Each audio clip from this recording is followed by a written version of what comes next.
So this week we talk about chapter 6 in the book Change Your World by John Maxwell and Rob Hoskins. Uh, if you've been following me for a while, you know that I've been doing a series. This is going to be a 10-part series this over these weeks based on that book. And I'm covering each chapter in the book. If you didn't know that you should go back and check out the earlier episodes to kind of get yourself caught up, because there's a lot of great stuff in here. So we're focusing on how to change your world. And today, a key word in that concept of change is a huge part of the chapter: transformation. Okay. And they talk about, it says transformation happens one table at a time. You go, well, what is that? What do you mean the table? Well, they literally, in Maxwell's organizations, I believe in Hoskins' organizations, have what they call transformation tables. Literal tables that people sit at, come together and meet around. And it's great. It's the classic concept of the way, like, I grew up in my family. We had dinner around our kitchen table every evening. Yeah, there were some nights where we weren't all able to be there, but for the most part, that was a huge part of my childhood on up into my high school years. Coming together, that was for just for a meal, but great discussion, talk about our days, all those types of things. I think it's one of the things that's kind of lacking in our society today, is not enough of that. And I'll admit, my family has been as guilty as any others, just in the way our lives have gone. And that's how it is all around our country, probably all around the world in a lot of ways. But anyway, that concept of sitting at a table with others is so key. And this is an amazing stat. The nonprofits that Maxwell has, the various organizations, they've been doing these transformation tables, they call them, where people come together, sit at tables, and discuss and talk about ways to grow, ways to change whatever their organization is, whatever the mission is. They've had 1.3 million people sit at transformation tables, sit at 200,000 of these transformation tables all around the world. That is just absolutely mind-blowing to me. And it's a great thing that he and his organization have been trying to do to help others. He says the table is a place where everyone helps everyone improve. I like that concept.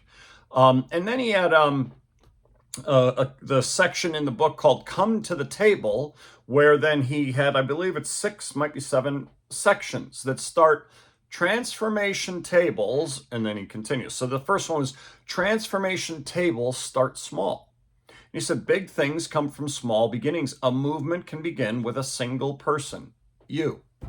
And I like that. And so his point here, he says that anyone, anywhere, can start to use them to create transformation. No organization, education, formal training, a lot of people don't need any of that. All it takes is people who want to come together to grow, develop, and get better. And he say you need to be able to answer 2 questions. Do you think your community will improve if you improve yourself?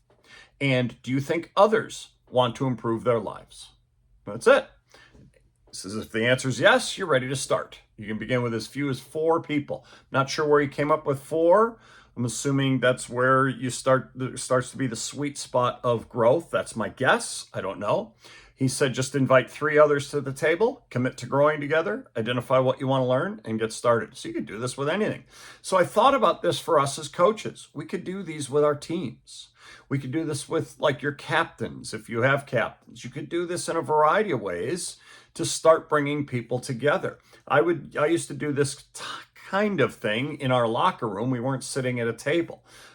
There's something about sitting around a table, though, whether it's a dinner table, conference table at work, wherever, out at a restaurant. It just invites communication and community, because we're all facing each other. Whereas what I would do in the locker room is the kids would be sitting out on the bleachers, and then I would be standing in front of them talking to them, and they would talk back, at me, when we were doing our discussion. This was when we were creating our core covenants, as much as anywhere else, but any time in the, what do you call it, the locker room setting or whatever, there's going to be that type of situation where somebody's up front and then the others are facing. but the actual table makes total sense. The second section in this, transformation tables provide common ground for people. So this common ground idea is really important in here. We're all coming together with some kind of common interests, goals, whatever it might be. It says everything good in human interaction starts with common ground. It's where connections are made, relationships built, trust is formed around shared values, and progress begins. It says transformation tables provide fertile soil where growth happens because they offer a place and a time for people to get together for a common purpose. It's really good. Okay. He talks about the benefits of being at the table together. The first one is proximity. It's key that you're closer to people, right? Now, he said something in here that I didn't totally agree with. I mentioned this in this week's podcast, 2 days ago's podcast, about this. He says, you may be able to impress people from a distance, but you can impact them only from up close. And I don't totally agree with that because he has impacted me in major ways over the course of the last few years of me reading his books. And I've never met the man.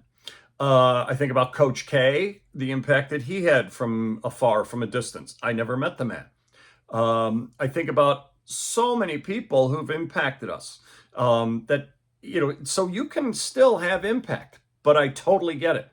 When you are in person, it's totally different. When I go speak at schools and do the presentations that I do, it is so much better than doing it through Zoom. It's still great through Zoom. I've had a lot of positive feedback on the Zoom presentations that I've done, but it's just not the same as being there. And you know that as well as I do. Think about during the pandemic, all the teaching that went on through Zoom, through Google Meet, whatever it was, the various ways that people did that. It's just not the same as being in person. So proximity is good. Environment. Motivation is overrated. Environment matters more, he says. We become like the people we spend our time with. Jim Rohn had a great quote. We are the average of the 5 people we hang out with the most. Something along those lines. Really important. Who are you hanging with? What's your environment like? Repetition. Change is never instantaneous. It takes time. It takes repetition. And then he did a lot of quoting of James Clear in the book Atomic Habits, which I think my son has that one. One great book. Loved it. It was a couple years ago that I read that. But he had a lot of stuff from James Clear. And I loved how James Clear says he hears the question all the time, how long does it take to build a habit? And Clear says what people should be asking is, how many does it take? And you go, what do you mean? That is, how many repetitions are required to make a habit automatic? And then the next section, transformation tables reform and reinforce people's identities. And again, he went back to James Clear. Your identity emerges out of your habits.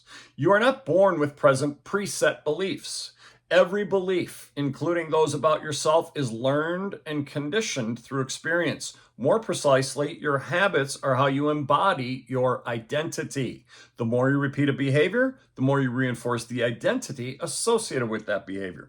Really interesting stuff, because I'm right now reading Dr. Ben Hardy's book, Be Your Future Self.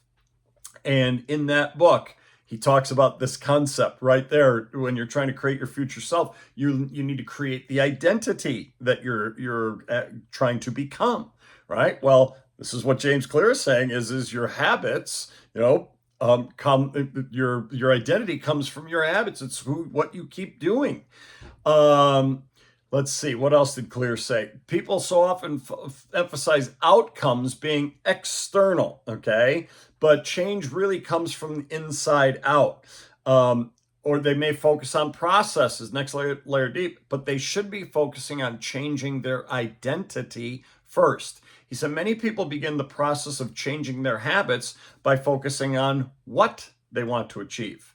This leads to outcome-based habits. The alternative is to build identity-based habits. With this approach, we start by focusing on who we wish to become. That's this future self concept that I'm telling you I've been reading about from Dr. Hardy.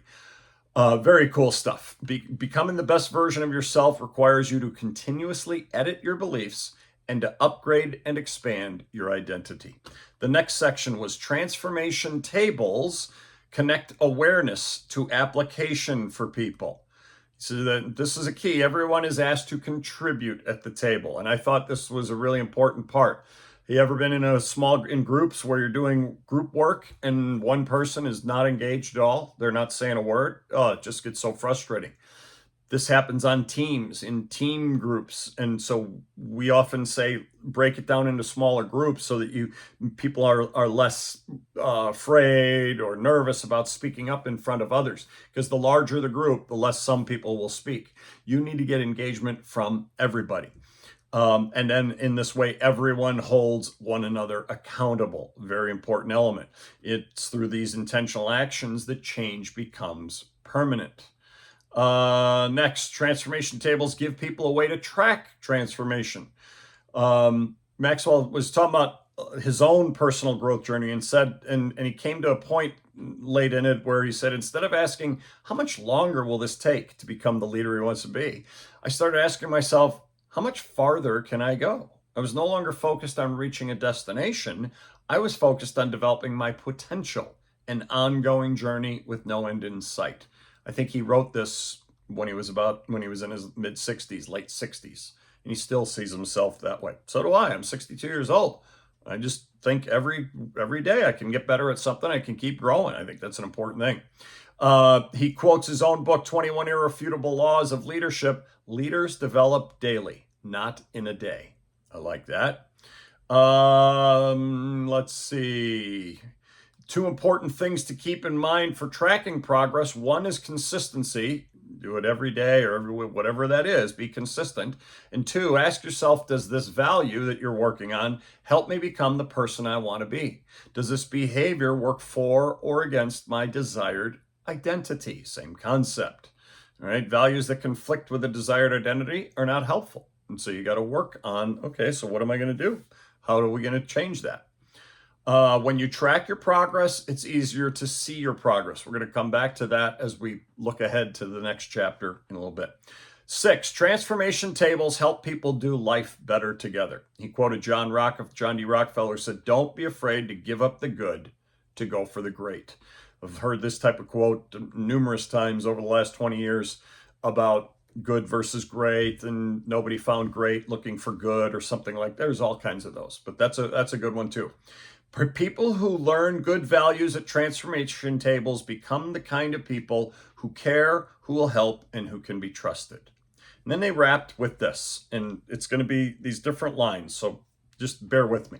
He said, at transformation tables, people who desire to improve their lives gather, and here's each of the lines. New relationships are formed. Perspective is shared. Discussions give help. Questions are asked. Answers are found. Trust is given. Vulnerability is appreciated. Values are practiced. Good habits are formed. Self-worth is increased. Forgiveness is experienced. Attitudes are positive. Responsibility is accepted. Priorities are identified. Broken relationships are restored.